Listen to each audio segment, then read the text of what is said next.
How's it going, my fellow Uber and delivery drivers and anybody wanting to learn?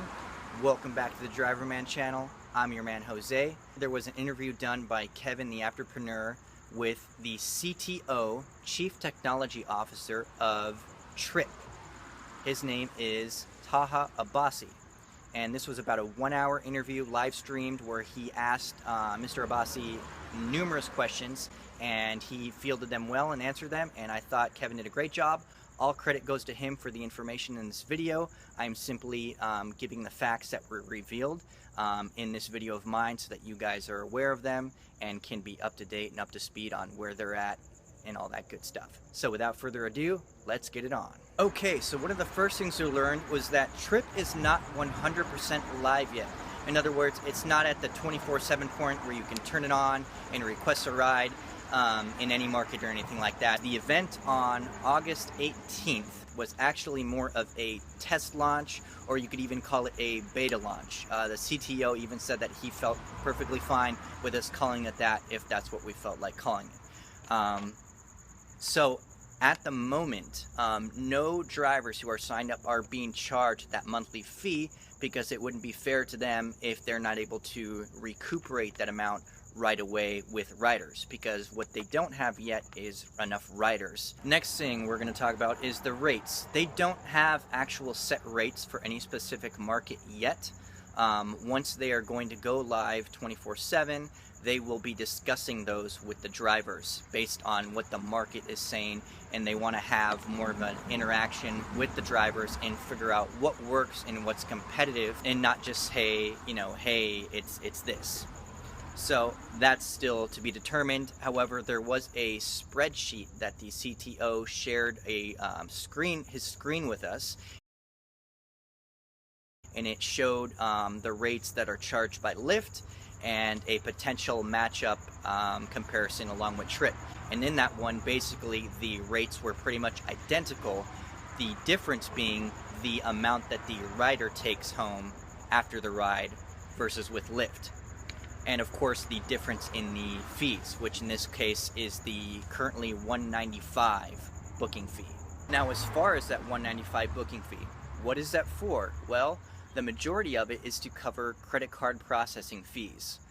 There's a portion of it that is really also for incentives. That's passenger incentives and referral incentives. 40 cents goes to you if you refer a rider and they take a ride.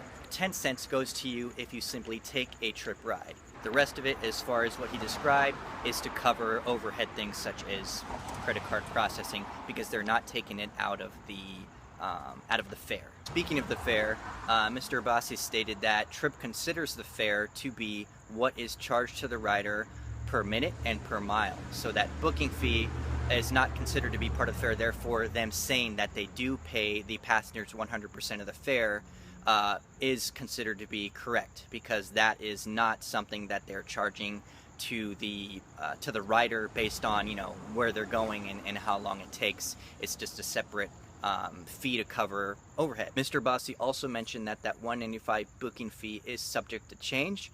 Of course, it could go up, it could go down. Most likely fees tend to go up. He said he wasn't going to lie and say that it will never change, because there is a chance that over time it could change once Tryp grows and their demand and the market affects it and things like that.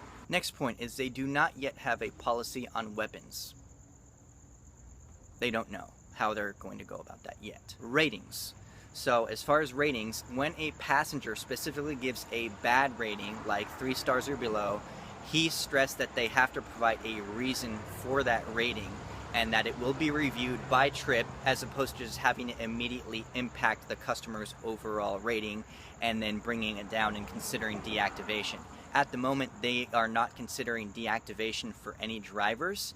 And again, any negative feedback, they will be reviewing it, and it will be kept part of the record, but will not necessarily affect the overall rating of the driver because of some reasons, such as the passenger not liking, as he mentioned, the color of the car, or something silly that's really not the fault of the driver. Insurance. They intend to have a national insurance provider to cover the drivers.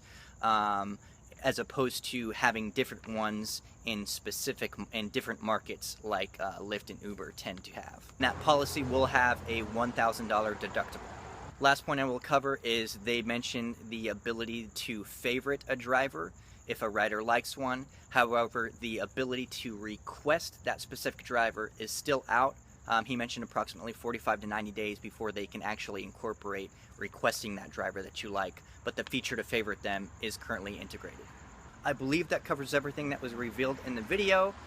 Make sure that you hit that red subscribe button and that bell notification so you're not missing out on weekly tips on Uber and delivery driving. And I look forward, as well as I'm sure you as well, is to learning more about this company and seeing what we want to do about it. Have a great week.